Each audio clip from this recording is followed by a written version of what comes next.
Ladies and gentlemen, welcome to the Thoughts with Jack podcast. It's I, Jack. Whoa, shocker. Well, today we are here with somebody who I think many of you would find very intriguing. Because I don't know how many of you have seen this recently, but I recently have a redesigned logo. And there's been a lot of questions and like, oh, wow, that's different. I wonder what happened with that. Well, today I'm here to sit down with the artist, James, aka Glitchartworkz, which, by the way, the link to his Instagram will be down in the description for this episode today. So you can check it out. He has a lot of great stuff. It is fantastic stuff. And we are here today and we are gonna find out more. How are you doing today? I'm all right. I've had a couple of things today that could probably get the normal person down, but I'm one of those people that learns to, take the good with the bad and roll with the punch. So yeah, I'm okay at the moment. So yeah, it's been a bit of a trying day, but tomorrow, as they say, is a new day. New day. Well, welcome to the podcast. This has been a long time in the making, both on the podcast side of things and also just, on and off discussion, fighting against technology. It's what a world. So, I got a few questions for you today. Well, actually, before we get started on the questions, is there any sort of intro you want to introduce yourself to the fans? Because if they may not know who you are. No, I think the only feel the real like massive claim to fame thing that I've got is that when Carrion Cross done his second documentary, I personally got asked by the director. I asked to be a part of the project first. Like basically, I was like, I'm a massive fan, and I spoke to Davin. Davin, I think his name is. I really don't want to pronounce it wrong, so that's why I'm just saying the director of it. I think it's Davin. But on the actual day, I sent him and Cross the artwork in his Instagram. I sent it to his email, and yeah, it was still pretty surreal. But whenever I do some artwork, he straight away reposts it. He follows me. We've had personal conversations as well as business conversations, and just absolutely amazing. So if anything, I'm one of those people that I've put my intro in my bio. That's me. I make artwork. If you like it, please give it a follow. If you want a conversation, hit me up in the DMs. That's basically it, really. I'm not one of these people that hides a persona and going, oh, I'm having a good day today, but then really having a shit day. I'm one of those people that wear my heart on my sleeve. If I'm having a crap day, I tell people. I'm having a bad day. Like, I basically treat Instagram as I treat a person. I'm not gonna be like putting on the fake smile if I'm going through it. I'm gonna tell people. Like not too long ago, I had a personal situation and I put it up there. And I was very much one of those people that I never found my place in this world. I never found my people. And on Instagram, I have. And it is a bunch of just amazing people. It really is. Like just yourself. So many pages right now, but I'm drawing a blank. But there's so many people that just I work with. Like for instance, David and Will. I don't know they're it's Bartolium or something like that, but they make all the wrestling theme songs. And genuinely, like I've spoken to them on a personal level, but I love doing artwork for them as well. And they shouted me out not too long ago, but their their um their stuff is just amazing. And anyone that I can make artwork for, I will. I've made artwork for people's podcasts. I've made artwork for wrestling companies. I'm a person that I love wrestling and I love artwork, and I found my place here on Instagram. And when I talk to people not like a bot. I don't just go, well, yeah, thanks. I reach out to that person. Every single person that's followed me has got a personal message on that day of me recording it because it does mean a lot. Because there was a lot of people that just literally, no, that's a cool piece of artwork, and then, that's it. They don't follow. The people that have hit the button to follow, I treat them as like they are my lifeline to this, because without those people, without you, and without all the people that support the page, it doesn't go anywhere. There is no point to post of my artwork and everything. So yeah, just that's it really. I make artwork, and if you dig it, please follow the page. I appreciate it, and you'll get a special message. And if we hit it off in the DMs, I don't mind talking about anything. I've reached out to people with personal stuff, and I've reached out to people with business stuff. And I'm a real person. I love the interaction because I don't find my place really great in this world. But this place I know is a great place. It can be a cesspool. You know, you do get people that are like, for instance, this episode will go up and people will be like, it's crap. You know, it's not for you. You're not my audience. It's not, you know, when someone says that to me about my artwork, I always challenge them. It's always the same people, you know, they've got a picture of like Kermit the Frog, they've got three friends, and one of them's their mum, and they live in their basement. You know what I mean? They're those people. They're the people like, you know, when Roman Reigns gets a title shot, he goes and has a moan about it. But then when he wins the title, he's like, oh my God, I always knew Roman Reigns was brilliant. Like, it's just, yeah, you get people. It's the switch up, yeah. But for a bunch of lovely people who generally, most of the people that follow my page, I consider more like friends and family than just following my page, you know? Yeah. That's really cool because you know you don't see a lot of people doing that nowadays, and it's you know we need more of that in the world, just more like positivity and just overall just decent people, you know.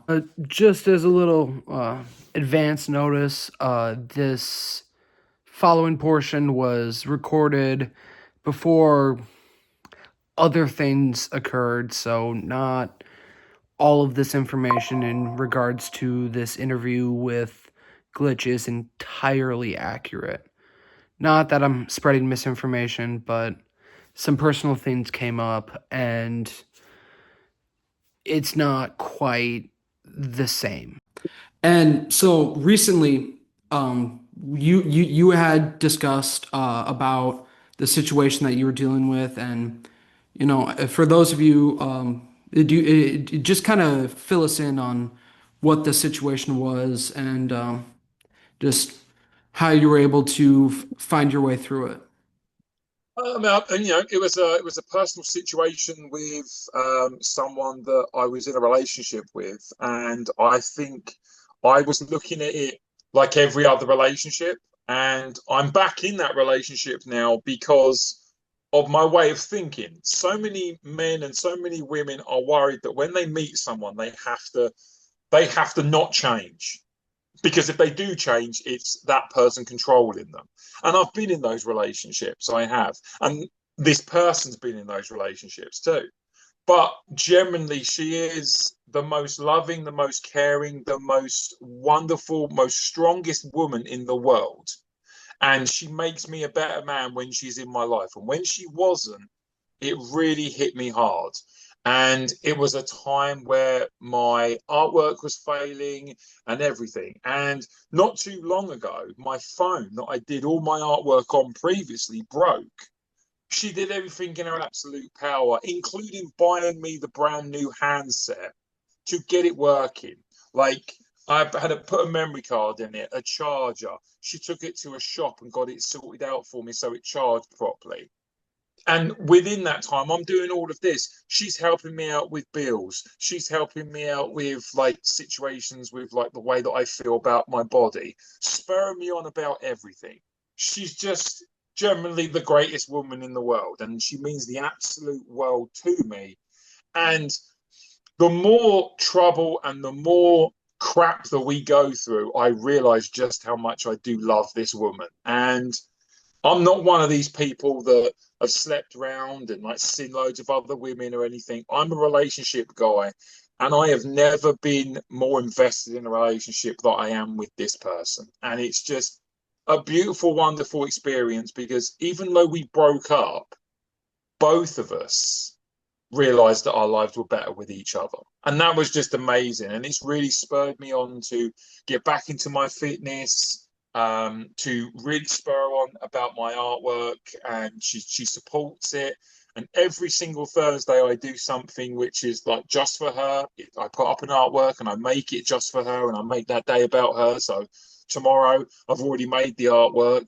Um, and yeah, it was just a really dark time, but in the same sense of it being a really dark time, I think it's what we both needed, because I think that we needed to realize what life was like, because we knew what life was like before each other. So you don't miss that person because you don't know them. But then when you've been with them and then you break up and then you realize that that text isn't coming through, that message isn't coming through, you're not going to see that person anymore.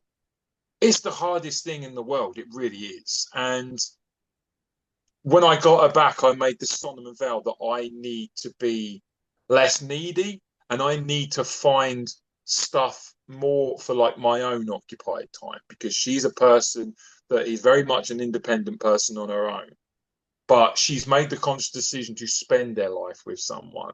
And I think when someone like me and someone like her meet, when a person who wasn't loved and wasn't respected, and then you meet another person, that becomes a massive power couple. However, you need to handle the trauma first. And I think what we did in the beginning is we just sort of put it to the side and we didn't think we needed to handle it. Where now we are holding ourselves accountable for when we mess up. And we're not scared about if there is a problem that we won't voice it. Because I think that's the biggest thing. Everyone thinks if they have an argument, that's going to be the end of the relationship. And sometimes that's the case. But it's not with us. It's better that we talk things through there and then, and we handle the situation accordingly from there. And I'm happy to say that we've been doing that going forward. We've hit a bit of a road bump like today. Like I said, I had a little bit of a personal problem today, because I said some stuff, and I'm going to hold. I said some stuff, and it was the wrong stuff to say. But at the time, I was feeling that way. So I'm hoping that I see her tomorrow and everything smooths itself out. But I don't know. But at the moment, I'm wearing this hat, which represents how I feel about my girlfriend. And that's it. I wear my heart on my sleeve. I am that person.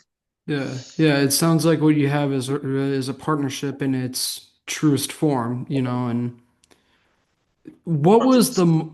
what was the moment in particular, if you don't mind sharing, that you were like, that was your like aha moment of like, okay, like this is how I find my way forward, you know? I'll be totally honest with you. She came back to me. That was it. It was something as simple as that. We started talking. I never gave up on her, and something happened for her, which I won't share because it's not my business. It's her personal I business. understand. Something happened in her life, and I was the first person that she turned to. And it meant a lot to me that she did that, and she came over, and then from there we just basically built something beautiful once again. It was so organic the way that it happened. And I think we got a little bit lost in the fairy tale, and we need to realize that there is still work to do. And I think the one thing that a lot of men, a lot of women do, they get complacent in their relationship, but what you should always be doing is you should always be building to make it better. You should never just settle for what you've got and be like, well, this is it, you know? So many people do that. And then when something exciting comes along, they're like, oh, am I wasting myself here? Am I wasting my life here? Or if someone exciting comes along, you know, I'm not saying that she would do that, because that's one thing that we both said that we would never do. We would never cheat on each other. If someone came along, we would just be like, look, it's not working between us. And that's the reason. But we would never ever cheat on each other. The situation as it is now is it's very different, but we have both realized that none of us are over our trauma, but we can hopefully get through it with each other's help. And that's where I'm hoping that we could be. That is a very powerful statement, because not so what I found, whether it's with myself or with other people I know, it's so easy to stay in like the sort of honeymoon phase of it all. You know, it feels nice, you know, it's, you know, it's all shiny and pretty, you know, and it's amazing. And and it's always going to be amazing. Um, but the moments that I find myself thinking about this one day. Um, I was thinking about a possible relationship I was going to find myself in with someone, and I wasn't thinking about, or not thinking about necessarily, more so desiring, the actual relationship in and of itself. In a way, was almost wanting for, like the fights and the struggle, because like the more I thought about it, because, I've shared a lot on this podcast in previous episodes about some of the struggles that I've dealt with personally in my life. And and it's through those struggles that I found that that's where you truly find like who matters the most, and that's how you bond with someone the best. It's because, it's like, there's always this joke that I've heard people make about trauma bonding, you know, or like trauma dumping. And like it it's not as in I mean, I've made that joke from time to time too, but I also was. Anyways, I'm getting off topic. It's the moment when you fully realize, you like where you've gotten to where you can share, in the struggle with somebody, and and talk about it and have that brutal honesty, because the way I see life, and from what it sounds like, the way you see it as well, it's the the better to be honest and potentially hurt your partner than, to lie and potentially Yep. even do even more damage, you know? Abs absolutely, yeah. And something I've also found that is increasingly prevalent in most modern relationships today, and I'd like you to kind of expound more upon this if you would like, is you were talking about your finding yourself and finding stuff for you outside of just, your relationship. It's like, we got James here and we got your partner here. Like you got these like concentric circles that you got going on, but also it's like not everything, you know?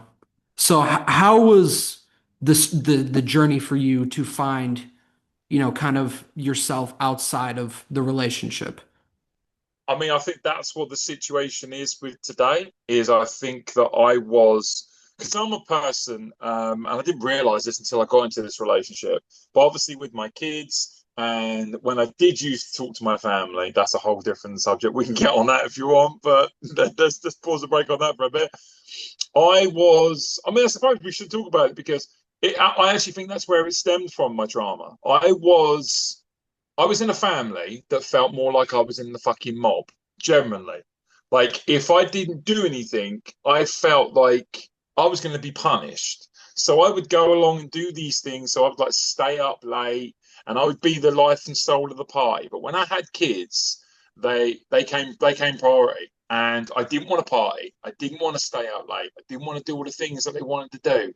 I didn't want to eat all the garbage that they were eating. So I was very much ostracized from my family. And I was dating someone who was an absolute complete nightmare.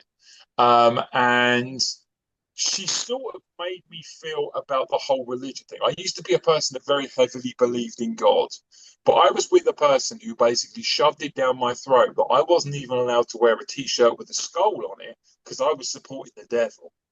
And when I told her that I watched wrestling, she said the only reason I watch wrestling is because so I can look at all the women. I went, you need to go watch the wrestling, okay?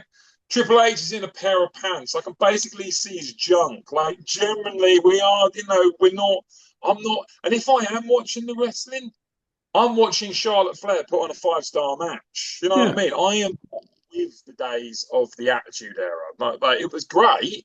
And everyone talks about how brilliant it was. But then if you go back when you could have a look and like watch it on the Adobe network and stuff, obviously Netflix haven't got the full thing yet, but I'm hoping that they get it one day. If you go back and look at the Attitude Era matches, they weren't great. We had things like here comes Farouk and he's going to be fighting Steve Blackman.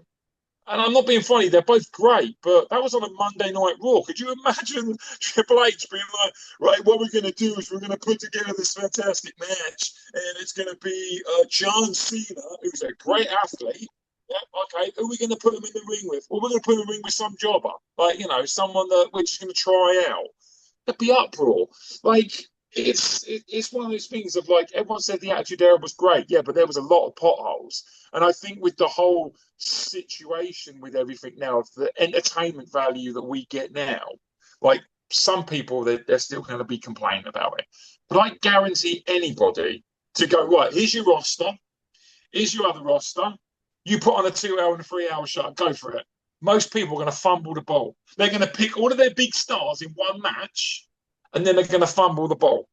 Because that's what it's all about. Not every single match can be high five pace. We've only got so much in lung capacity, and heart. Our heart will give out if we get non-stop matches. Like, I don't know about you, but when I watch things like Cody Rhodes and John Cena at SummerSlam, I went back to how I felt about watching Steve Austin and The Rock in the Attitude Era, because they are the Attitude Era of this. That's what it is. When John Cena leaves, everyone's going to cry. But it's like what he said. The business is going to carry on. We are going to find our next John Cena. We already sort of have this. Cody Rhodes. He's a polarizing figure. He is the guy that as soon as that music comes, that used to be John Cena. Oh, here we go. Shit's going to kick off. Steve Austin, you hear his smash. Here we go. That's people now like Roman Reigns. That's, oh my God, Roman Reigns this year. Like, that's the stuff that we used to do. It'd be like when you hear the glass is your ass. The Rock, when you hear their music, it wasn't too long ago when John Cena was that young guy coming down, being the #1 draft pick for Raw, and Chris Jericho is sitting, a young Chris Jericho is clapping him, and he's a legend in his own right. And everyone's talking about Chris Jericho coming back, and it's like, yeah, it's right. Chris Jericho should come back. He should come home. He should. Because even though he's whatever age he is, he's still putting on amazing shows. I don't give a shit.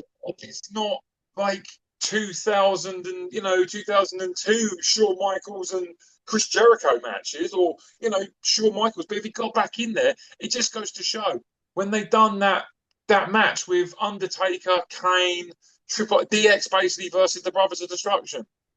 It was a car wreck because it's what the fans wanted. If you ask individually every single one of those people, they probably didn't even want the match.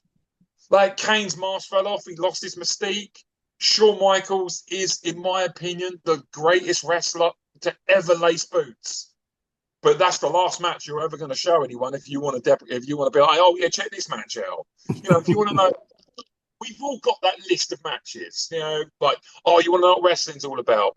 It's Hell in the Cell, Undertaker and Mick Foley, because that match is off the charts. Yeah. It's Raw, Cactus Jack and Triple H, again, off the charts. It was amazing. It was an amazing match. What you don't do is go, well, let me show you the bra and panties match. Triple H is making those matches now.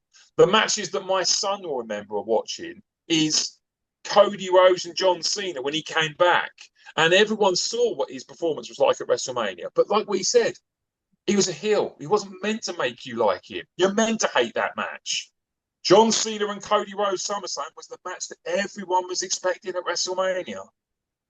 But he saved it before when he was a fan favourite. Yes, the heel thing, they could have done a lot more with it. But in the same sense, isn't that the #1 thing that you want from a heel turn? For people to be like, John Cena was shit. You're not meant to like him.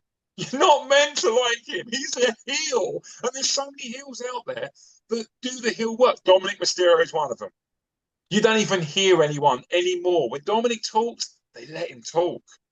If I told you that a couple of months ago, it was whenever he picked up the microphone, he got booed and you couldn't hear him, you wouldn't even think that's the same person.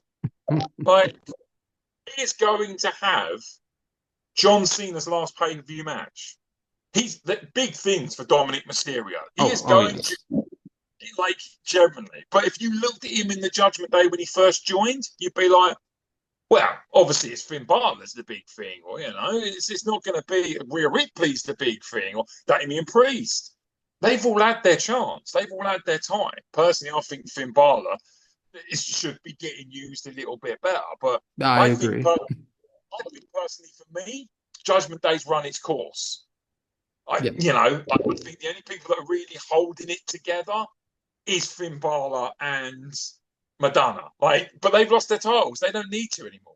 All we need is the right person to push Finn Balor so much that he'll just turn on it. And we all want the demon to come back. I mean, we want that, and I want that like anything. I wanted the demon. I think a great match would be Finn Balor as the demon and Aleister Black. Because I think that those two would be such a great match, and the promos would be ridiculous. They That's would how be I amazing. felt too about oh sorry, what was that? No, go ahead. That was it. No, so that's how I felt too about like a Karrion Kross and an Aleister Black. Yes, with I Shamina thought that would cook Valley, so hard. so good. And now that he's talking about them being a power couple, I bet Triple H just sitting there kicking himself, and Karen Cross is like, "I could have done it." Well, because and I guess this kind of goes into my next discussion. But no, so is there so one of the things I found out when I was watching the I believe it's the first Karrion Kross documentary after he found out he was getting released um was and it intrigued me so much because I was like kind of familiar with their work, but so I did some more digging, but he was talking about how before Bray Wyatt passed, the Wyatt Six, it was going to be Bray, Karrion, uh, and the Righteous. Yes, the interesting thing about that is I've actually spoke to Vincent on a personal level and Dutch. They both confirmed it. Like they literally sent me a picture that like it was them as the Wyatts, and I'd yet to do anything with it because I want to make it so like special. But he's like, I can send you this, and he confirmed that like everyone was going to be in it. And it was going to be like an adjacent thing. So, like, Raw would have the Wyatt family, or whoever it was, like if the Fiend or Bray Wyatt and all that, and then Karen Cross, and then it was going to be a big culmination match at WrestleMania and everything, and it's just such a shame when you see them now and you just think to yourself, it's great what they did on the Indies, it's amazing, but that deserves a bigger stage. They Oh, all do. 1,000%. Because They're amazing guys, they really are. Like I've done a couple of artworks for Vincent, and instantly I messaged him. He was in the gym, he was working out, and he instantly followed me and sent me a voice note. It was crazy, it really was. And the thing is, so many people, and I don't mean this in like a disrespectful way, because we do look at them like they are gods, right?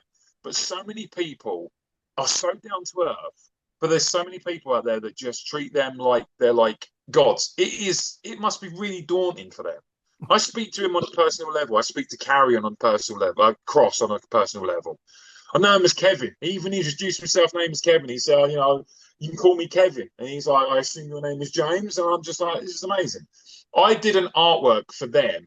I say them because it was his wife, Elizabeth, and Kevin for their anniversary. And I sent it to them. And I haven't sent it to anyone else. And I just done it for them. And they said, thank you so much. But I spoke to him about like stuff that we've grown up with and everything. Like it's just absolutely crazy. It really is. How like you can have a connection with these people that are on TV, but so many people are worried about it. Whenever I do an artwork, I always collaborate with people, and everyone always says to me, "Why do you collaborate with them? They never follow you." Matt Riddle followed me the other day, and he reposted because I collaborated with him.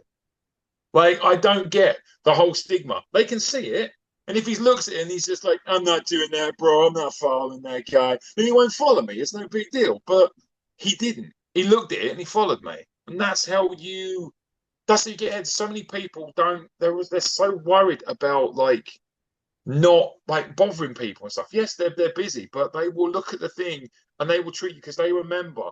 And one of the things I love about Karen Cross is you can see that he's still a fan. You can see that he's still a fan, and that's what I love about it. That's what I love about people like John Cena. You can see the passion. And I love that. But then you've got people like, and this is no disrespect to him, I think Kevin Nash is a fucking legend, right? But he is openly admitted he's in it for the money. Like, and I love that about him because he's honest. I'd much rather someone go, I'm in it for the money, than someone go, I'm in it for the fans. And then you find out he's in it for the money. Like, you know, you've had so many people like that. And it's like, there's people that you go to conventions and they're like, Scott Steiner, again, you know, I've got no disrespect with him or no beef with him, but he charges people for his autograph. I've never got that. If I got famous, I would want people to come up to me and ask me for my autograph. Not only would I give them an autograph, I'd give them a picture. And if I had some merchandise on that table, I'd give them a piece of merchandise, because every single thing that I'm giving away, that don't happen if they ain't got their support. I'd much rather they go away going, he gave me this, he gave me that, he gave me that, than how much did you pay for Scott? Well, yeah, obviously I have to pay for Scott Steiner's, you know, thing. I obviously have to pay for Glitch's thing. But yeah, you know, like, it's just, I don't understand it. Like, Karrion Kross says all the time, and he makes a big thing of it. He's like, you know, if you got your books, I'll sign your books. And he's like, he always makes a big thing of it. And I'm just like, that's the guy that you want to support. And I don't understand why that guy, like, he done the whole thing about the Moby Dick character. And he done that so cleverly. But every single wrestling fan knew what he was going on about. The white whale was WWE. The guy that was holding him back was Triple H. Like, it was brilliant how he did it, because he didn't publicly want to do that, because people think in his mind is he still wants to be there. He said openly in the podcast, that's his home. He wants to be there. But in the same sense, what I love about Karrion is, Kross, sorry, is he's not willing to sell his soul to the highest bidder. It doesn't matter if there's 4 people in the audience. If those 4 people are cheering, "We want Kross," then he's made the show. I don't understand why the WWE did not invest more in those 2 than what they have in some people. Like, I look at some people and I go, I think he's good, but I don't understand why people like Kross got let go and that guy still got a job, or that woman still got a job. I don't understand it. I will say I'm with you there. Because I'm starting to get to the point too where, like, as a wrestling fan, I this is now where we're gonna get into some hot water here. So I'm gonna be intrigued to see where the conversation goes. Um, I like what Jey Uso is doing, but dude needs a day off. At least a day off, because I know what Triple H said in Unreal. He was like, "Oh man, I'm gonna push you to the moon," and like, it's, I mean, you've been seeing some of the recent matches, like, they're not great, and like, I'm going to actually agree with you. I actually think that they pushed Jay too close, too soon. Prime example, got the title taken away from him. yeah, You know what I mean? Like, and is the thing they gave it to a former champion. Like, they didn't build someone else up. They just basically, they had a meeting and they were like, right, what's not working? Jay. And let's give it back to them. You know what I mean? Like, they didn't do that to right, and they didn't go, right, it's won the title WrestleMania.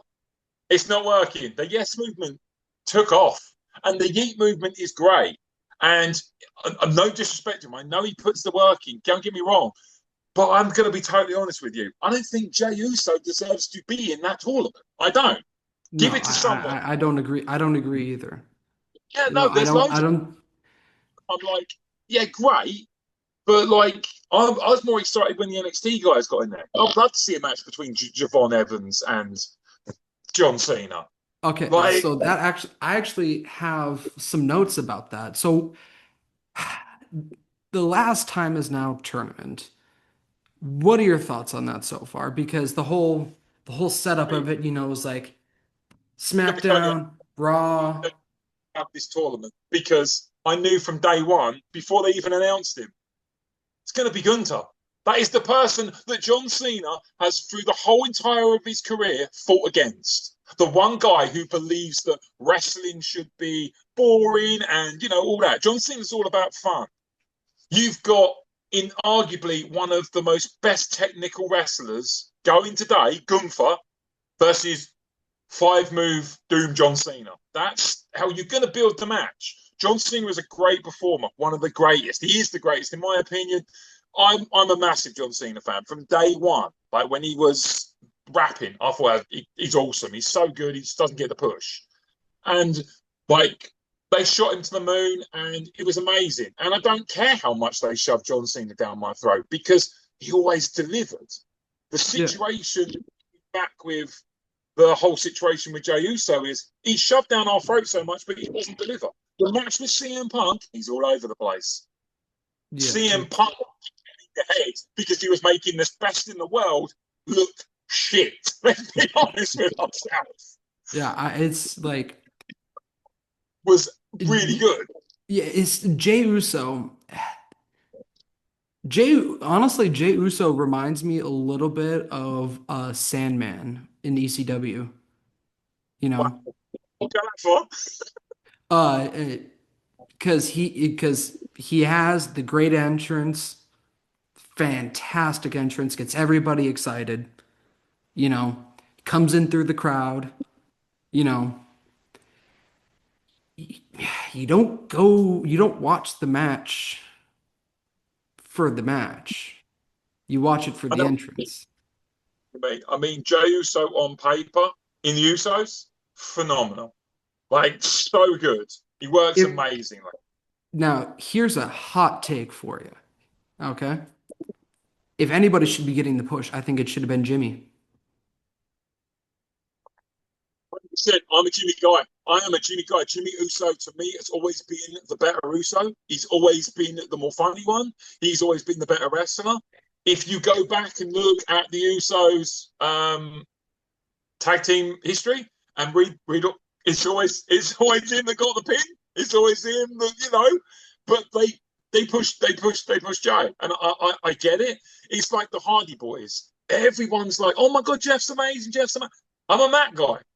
I always go for the underdog because, in my personal opinion, I think the person that doesn't get the light shined on them, it makes them stand out more because you see the person who did get the light and you're like, okay, that was great.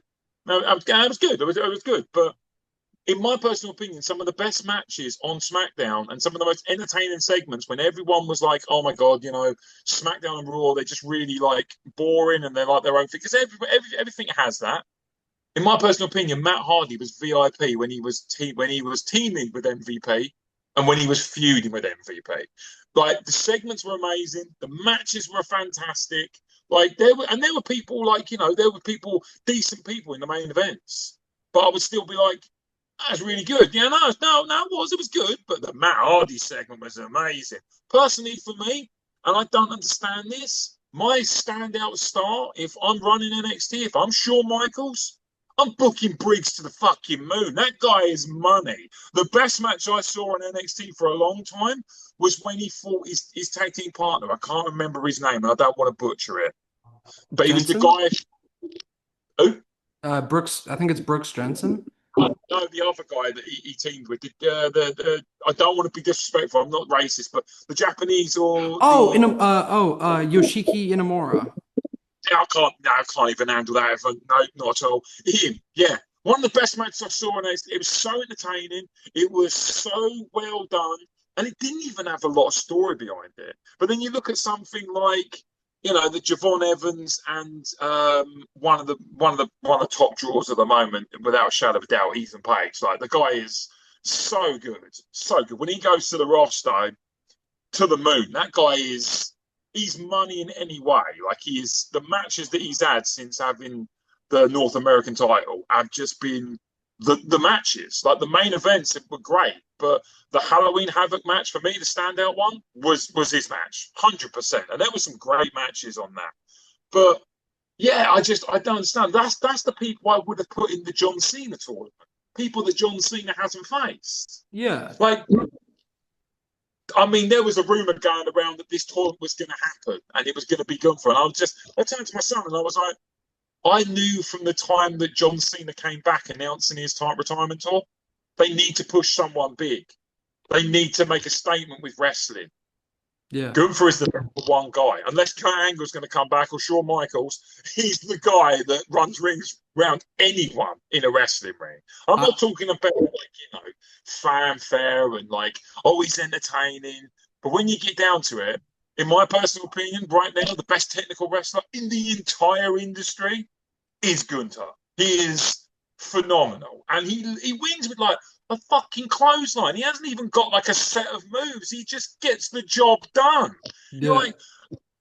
I watched him have done. I'm like, he won with a power bomb last week. He won with a clothesline this week. He won with a dive the other week. It's yeah, it's just he gets the job done, and he's so great with it too. And the thing I like about him is he's good for in and out the ring. He doesn't do any of that stupid backstage shit. And I'm not saying that that's not catchy and you shouldn't do it because John Cena does it to the hill. But that's John Cena's character. That's why when John Cena was acting like Gunther, not caring about the fans, there was a lot of fans that were like, oh, he's boring now. No, he's just not John Cena turned up to 10. He's John Cena turned up to 4, and that's what he's looking for. He's not looking for you to cheer him. Yeah. The A more lot of people people, that are the more yeah. people that are bored or uninterested or don't like it, that just means he's doing a great job. You know. Absolutely, the Miz, I love the Miz. I think the Miz is amazing, and I think the Miz works best when he's a heel. He is not a good fan favorite. Don't get me wrong. That's how I feel too about Ethan Page. Yeah, yeah, absolutely. You turn Ethan, yeah, Like, and Randy Orton. We're all waiting for it. Yeah, he's great as the fight. We like Psycho Randy Orton. We want him back. yeah, And I don't know as long until he didn't even make the Survivor Series team. That right there's a storyline. Get him to come back, beat the crap out of Cody. We all want to see it. And, yeah. Now, ask for and everything. so now speak. My personal favorite to win is after he had that exceptional match against Bronson Reed. I really wanted Carmelo Hayes to win. You know, I mean, because it's you got your young guy just joined the roster. His whole thing is like, yeah, I'm him. You know, and it's like, yeah, I see what you're saying. I know that's like, throughout John Cena's career, it's like that's the kind of guys he would fight. You know, but like at the same time, I was thinking about it, like, what does Gunther gain from this? Yeah, I He's just a two-time world champion. He's king of the ring. He has the current record for intercontinental title reign. You know, he's gonna guaranteed put on an excellent. Gunther is one of those guys I feel like I've heard people say this about like the Shawn Michaels, like the Bryan Danielsons, like the Will Ospreys. Like Gunther could put on a 5-star match with a broomstick. Like absolutely that is so true. you know, and like it's as great as the match was, and as excited as I would be to see a Gunther versus John Cena. At the same time, I'm like, What's the doesn't take? really make a lot of sense. Also, I What's just the really started liking Carmelo Hayes, because he, I was like, this guy's like, yeah, titles. Okay, now all of a sudden out of nowhere, I'm teaming with the Miz, like, and that no, went nowhere. I with you when I saw Carmelo Hayes for the first time, I straight away thought the Rock in the Nation. He's that good. He dresses flashy. He puts on a great show. He tells you that he's good, but then he backs it up. I'm just like they could shoot this guy to the moon. Maybe it's a slow burn. I don't know. Maybe they're putting him in a veteran. They're putting him in the ring with a veteran like the Miz to see how he goes. Honestly, we've not properly had that feud, so I'm hoping that we go back down that because I think that would help the Miz as well. Because the Miz is amazing. I think they've put on a great show. Um, but then we're not booking the shows at the end of the day, and I'm one of those people that I like the fantasy book, but I'm grateful that the product is still going. Yeah. I'm for the fact that I do get to critique it, but in the same sense, I'm not sitting there like most fans going, Raw was boring this week because that happened and that happened. I'm enjoying. Where's it going? I mean, enjoy the show. What the Rock said. enjoy the show. Everyone is going like, I think one of the best things that could probably happen is that maybe, we have this match and stuff like that, and then people come out. I would love to see that. Like, the one thing that everyone's talking about now is that they're going for this whole situation with that Gunther's basically going to be the person that retires people. And I'm like, well, the first person was quite questionable. Let's be honest. It was Goldberg. He was halfway out anyway. Don't get me wrong. I like Goldberg, but he's not what you could be known as. It was never going to be a catch as can match, was it? It was never going to be like, Shawn Michaels and Kurt Angle WrestleMania, was it? It was never going to be that. No. It was more like what we got. Like Goldberg, Steve Austin, and Brock Lesnar at WrestleMania. It was what it was. There was more hype around it. And I think it was more like, I don't know. I mean, just the way that it was handled as well, like cut off halfway through and everything. I guarantee you that's not going to happen to John Cena. Oh my gosh. Like John Cena wouldn't even have to be upset. The fans would be upset for them. It's like The 5 minutes, and the rest of the celebration could be off like 2.5 hours. Everyone going to come down and say, "Oh, what a great guy he was," and everything. And you know what? No one would care about that. Would be like, yeah, the match was good, but I was so great to see the Undertaker there with John Cena. It's amazing. I mean, I know yeah, the match was there. so since we're kind of spending that time about on wrestling, I am curious. There's all this talk about if you ask somebody like, "Oh, I liked wrestling when I was younger," but then kind of stopped watching it. And I know this. Trust me, I know this seems random, but I'm circling around to a bigger point. You know, so it's most people you talk to, they're like, "Oh, I liked it," and then, but I got older. But nobody really gives a why. So what keeps you invested in the business as a whole? You know? There's, there's nothing else on the planet like it. There's nothing else that gives me the buzz. The very first time I ever watched wrestling, I remember I saw the Undertaker's entrance on one of the box TVs. I'm 40 years old, and I still remember that vividly. I was hooked. I heard the gong back then when it was, the original gong, and then you've got Jesse the Body Ventura, and you got Bobby the Brain Heenan, and like Million Dollar Man, and like the old segments, like when they have to have them like backstage with Mean Gene and stuff. Like I've been a fan forever, and there's nothing else like it. I've lived on this planet for 40 years. Nothing else captivates me like it. There's nothing. Like I've watched television shows and I'm like, that's trying to be like wrestling. That's trying to emulate wrestling. There are so many things that are taken from wrestling that people don't even realize. And I just sit there and I don't, go, oh, that was taking my wrestling. I just sit there and I'm like, and you used to slag me off and say that I was stupid for doing this, and now everyone's like, saying yeet and all that. And it's like people are going, "Oh, have you seen that new movie with that new actor, John Cena?" And I'm like, "No, I haven't. I've seen that movie with John Cena, the wrestler. I've watched pretty much all of his career." And like, oh, that new Fast and the Furious movie. Yeah, that new guy is in it. He used to be a wrestler, Dwayne Johnson. You mean the fucking Rock? Like, I am straight on it. Like the other day, and this is going completely off subject, but someone said to me, "Oh, have you heard that new song?" And I'm like, "Oh, what? Who's the artist?" And he's like, "Oh, it's a new guy called Eminem. He's done an album called The Death of Slim Shady, whoever that is." And I'm like, "You don't deserve to listen to his music. Go back and listen to his stuff. Like, go back and listen to Kim. That's Eminem right there. You know what I mean? Completely different Eminem to what it was." And I just love when this generation says, "Have you seen this new artist or that?" And I'm already in the conversation. And I don't belittle them, because at the end of the day, there's nothing greater than finding something that you think you have found. And I think that that's what it was with me with wrestling. Like, to me, it's not just a sport; it's a lifestyle. I walk around the house doing impressions. I'm very good at doing impressions, and if I'm doing someone's voice, I'm going to do their voice. But it's like it's immersed in everything. I can wear it, I can watch it, I can stream it, it's on my phone, I can make artwork from it, and I can meet people like yourself and talk about our passion for it. And it's very rare to do because I go back to the day and ages where people were ashamed to be wrestling fans.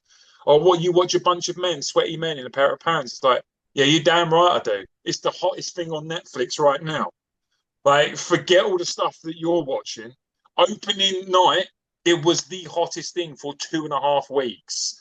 And every single week it gets released, it's the number one thing in the UK chart. Yeah, right, it goes down when something else gets released because that's life. But I guarantee you, the very next episode goes back to number one.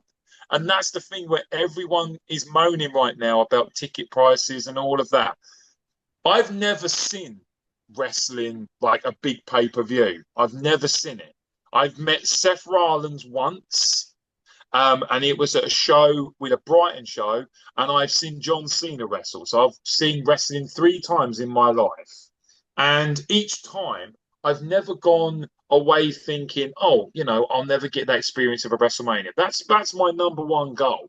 However, I'm not going to be that person to be like, oh, they're bumping the price up, I'll never see WrestleMania. How else are you meant to get the big stadium shows? How else are you meant to get the star that wants to be paid that amount of money? There are some people like CM Punk that do it for the love of this sport, Cody Rhodes. But there are some people that will go, yeah, I'll come back. How much are you going to pay me? Well, I can't afford that. So I've got to do a show in Saudi and got WrestleMania.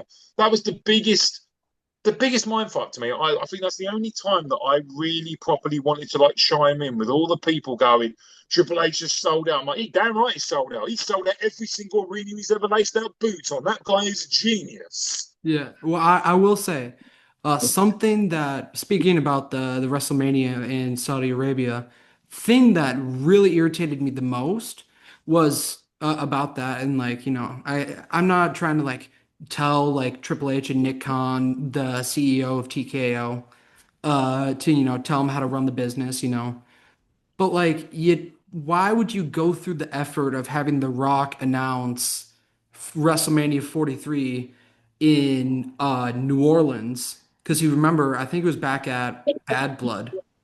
Don't know what that was all about. Genuinely, I think that maybe like The Rock was out of the loop. Triple H was doing something, and they didn't think it was going to go through. So then The Rock obviously would be like, "Okay, I'm going to do this." Because you notice that at first The Rock came there. He's like, "I've already made a fucking twat of myself. I can't now again. I'm up this direction. You can fuck Triple H, but right, we're going to keep you come back now. You can get the Undertaker to go. I'm not fucking turning up. You made like a right dickhead on SmackDown." So, it's one of those things. I reckon that maybe The Rock was out of the loop because he was maybe like doing his Smashing Machine movie and Triple H had to move on it. I don't know. Yeah. Well, because I was curious about it because I was like, that's so random, Uh, and I did some digging. Oh, what was that? You can imagine all the people that are so pissed off that got them early tickets. Like, they next thing they all went mental and crazy. Oh my god, that's going to be where it's like they're going back to the old promo of The Rock. Yeah, that's where we live here. Like that's probably how they were feeling. And then they got told the next day, actually, it's going to another country. But no, I did some digging, and I don't know if this is true. I just want to clarify that I don't know if this is true, so don't, for any of you listening, Yeah, uh, but I was curious because I'm like, why would you want to give something up like that, right? Well, so reportedly, I just want to just say that one more time. Reportedly, New Orleans yes. paid WWE 5 million for to have WrestleMania. Okay. Saudi Arabia to have WrestleMania reportedly paid 250 million. You're going to go with that option. I mean, as much as I want to say, for the love of the game, you got this commitment, 250 million is 250 million. It's not what Triple H said. With that 250 million, they can go to anywhere. Yeah. That 200 might pay for that WrestleMania in London that everyone wants and everyone's talking about. Oh, why Yeah. don't they do it? Well, because let's be honest, AEW ain't going to Saudi, are they? So they No. don't have that option. So they've got London or fuck all. Like that's their option. So they took the London option. Like, and the thing is, it's not going to be. If yes, AEW was big going in there, but come on, this is WrestleMania. It's the hot. It's going to be the hottest ticket ever. As soon as there's not one single year they haven't put it out. I mean, like since like you watched that WrestleMania documentary, they didn't even know if it was going to be sold out or whatever. As soon as they announced Hulk Hogan, that was it, sold out. Because you're not paying for the event, you're paying for the people that are going to be at the event. And yeah, Yeah. everyone's moaning about it now in the Saudi show and everything. But I guarantee if they said something like, "Oh, by the way, Stone Cold Steve Austin's going to be there and he's going to wrestle," quick! I better get my paycheck out. I better swallow my morals and fucking pay my blood money. It's like, come on, mate. If CM Punk can do it, anyone can do it. And he slagged them off, saying, get their blood money and all that. But the great thing I love about this CM Punk is he's a bit like myself. If he's fucked up, he holds himself accountable. And I love that about someone. I love when someone goes, yeah, I messed up. Sorry. What I don't like is when people go, well, this is the reason I done it. No, don't do that. Like CM Punk, he slagged off Dobie and he totally admitted that he was a bit of a prick when he left. And I love that. Love that about him. And that's why that makes me cheer for him more than if someone goes, oh, I'm in it for the love of the business. No, I love the fans. How much are you going to pay me, Triple H, to come back? Well, I'm going to pay you X amount of money. Well, but AEW are going to pay me more, so I'm going to go there. Like, swallow your morals then. Go do it. Like, you know what I mean? That's Yeah. why I got so much respect for Karrion Kross. Because he said, I'll take a pay cut. I'll take a massive pay cut if I can do the things that I want to do. Like, he's...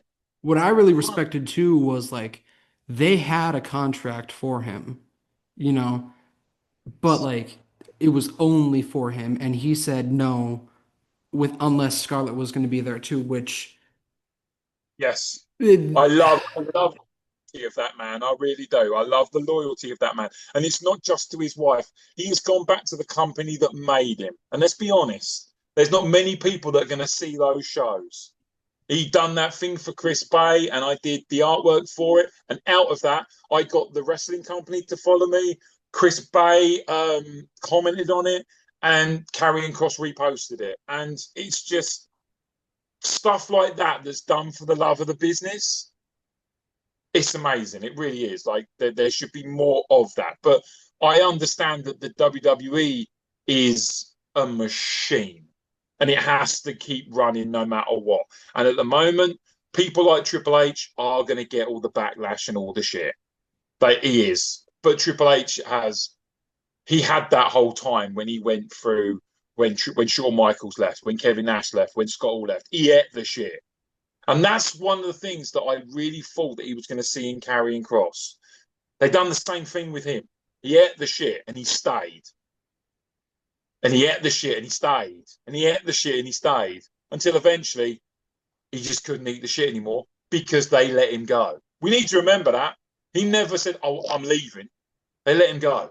And that's the thing that got more respect for him because he doesn't slag off the company. He just slags it off the way that it's going. And rightfully fucking so. He was treated abhorrently. He really was. It's bullshit. yeah. And I'm also a wrestling fan that will call out stuff. I am a WWE fan. I'm not a fucking wrestling mark. If someone fucks up, I won't be like, yeah, great and all that. I tell you what is a hot subject is, and this may divide you, but I am a father, but I still believe that Chris Benoit should be in the Hall of Fame. I do. I know what he done to his kids, but in the same sense, and the same thing with like China, she should be in the Hall of Fame. Like all these people that have done stuff, we Yeah. need to remember that Shawn Michaels is in the Hall of Fame. Didn't Shawn Michaels used to fuck strippers and take cocaine? You know Yeah. what I mean? Like, it's not killing your wife. I get that. And your kids, I get it. I do. But when people don't put his name in the conversation of one of the best wrestlers, it does annoy me. And Yeah. like when you watch the Raw Rumbles and the Eddie Guerrero moment where they both hugged at WrestleMania, and you've taken a moment away from me there. Like it's crazy. One of the moments that I really got affected with, I took about 3 days off Instagram to make Hulk Hogan artwork. Not because I remember him as the person that when he passed away, the racist, the sex tape, all that. I remember Hulk Hogan. I was supporting Hulk Hogan. Terry Bollea done all that stuff outside the ring. I'm one of those people that can separate it. I loved Chris Benoit, the wrestler. I Yeah. didn't know who he was in his actual life. And I still to this day, and I sit on the fence with loads of people with this, I still to this day do not think he done it. I reckon it was a setup. I just do. But we'll never know. We'll never know. Yeah. I don't know. I'm torn about the whole Benoit situation, because it's, on the one hand, it's like, you know, he is a fantastic wrestler. Yeah, It's to deny like what he did both for the company and also just the effect he had on on the business as a whole is. But on the other hand, I don't know. It's a we don't have to touch any more than what we already have. Like it's just that's something, and I'm a dad, so that's coming from perspective of do I think Chris Benoit the person should go in? No, but do I think Chris Benoit the wrestler should go in? Yes, I do. yeah. I don't think they should have a video package for him. I don't think they should have like fanfare for him, but they should at least like mention his name. Just mention Yeah. his name. He's Yeah, there, yeah. doesn't need a Well, ring. He's gonna be there. You know what I mean? yes. Well, my friends, this we have come to the end of part one. Tune in next time and we'll see some more cool stuff.